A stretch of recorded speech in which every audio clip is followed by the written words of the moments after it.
Breaking news Telangana cabinet కీలక నిర్ణయం తీసుకుంది. పాలమూరు రంగారెడ్డి ఎత్తిపోతల పథకానికి మాజీ కేంద్ర మంత్రి సూదిని జైపాల్ రెడ్డి పేరు పెట్టాలని నిర్ణయం తీసుకుంది.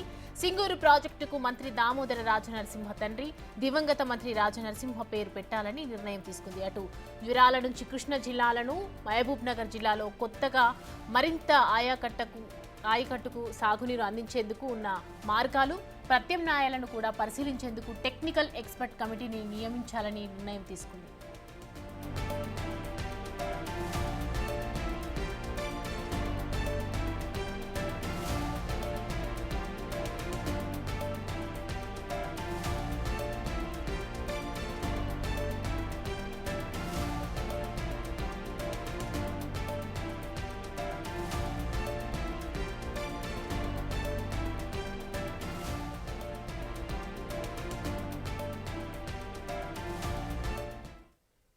ఇక ఈ అంశానికి సంబంధించి మరిన్ని అప్డేట్ మా అసోసియేట్ ఇన్పుట్ ఎడిటర్ నగేష్ అందిస్తారు. నగేష్, తెలంగాణ కేబినెట్ కీలక నిర్ణయాలు తీసుకున్నట్లుగా తెలుస్తోంది.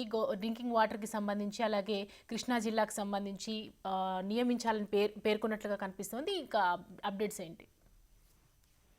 తెలంగాణ కేబినెట్ 4 గంటల సేపు జరిగింది. చాలా కీలక విషయాలపైన చర్చ జరిపారు మంత్రులంతా కూర్చుండి.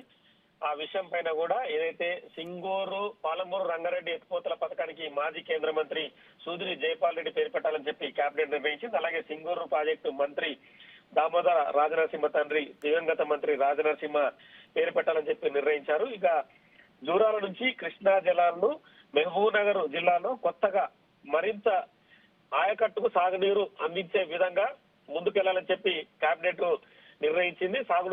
సాగునీరు అందించేందుకు ఉన్న మార్గాలను ప్రత్యామ్నాయాలు కూడా పరిశీలించేందుకు కూడా టెక్నికల్ ఎక్స్పర్ట్స్ ని కమిటీని నియమించాలని చెప్పి కూడా నిర్ణయం తీసుకుంది.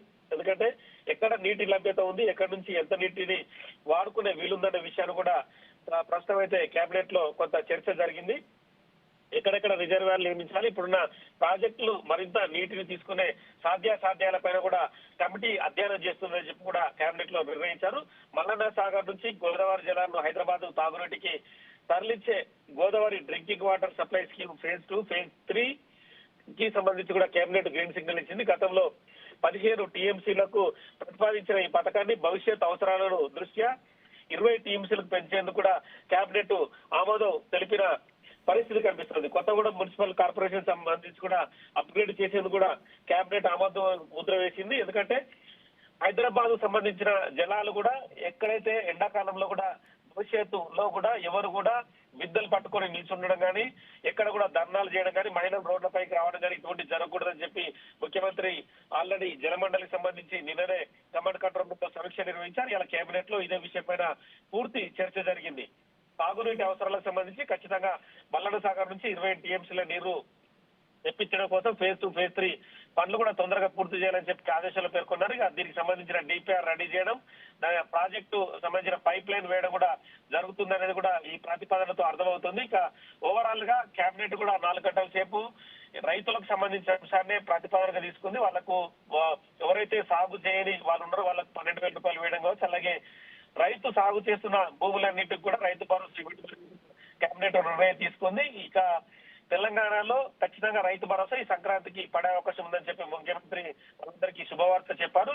ఇక నుంచి కూడా గ్రామ సభలు నిర్వహించి ప్రతి జిల్లాలో కూడా గ్రామ సభలకు కానీ ఆ జిల్లాలో ఉన్న మండల స్థాయి, జిల్లా స్థాయిలో ఉన్న అందరూ కూడా మంత్రులు కానీ ఎమ్మెల్యేలు కూడా వెళ్ళి ప్రచారం చేయాలని చెప్పి కూడా ముఖ్యమంత్రి వాళ్ళకు ఆదేశాలు చేశారు. ఇక రేపెల్లి నుంచి కూడా మంత్రులు ఎమ్మెల్యేలు కూడా రైతు భరోసాకు సంబంధించి విధి విధానాలకు సంబంధించిన విషయాన్ని కూడా విస్తృతంగా ప్రచారం చేయనున్నారు. అలాగే ఎవరైతే సాగు చేయని రాళ్లు, రప్పలు, పరిశ్రమలు మిగతా భూములునే వాటన్నిటికీ కూడా రైతు భరోసా వేయడం లేదని చెప్పి కూడా కరాఖండిగా చెప్పిన పరిస్థితి కనిపిస్తుంది. Thanks for the update Nagesh.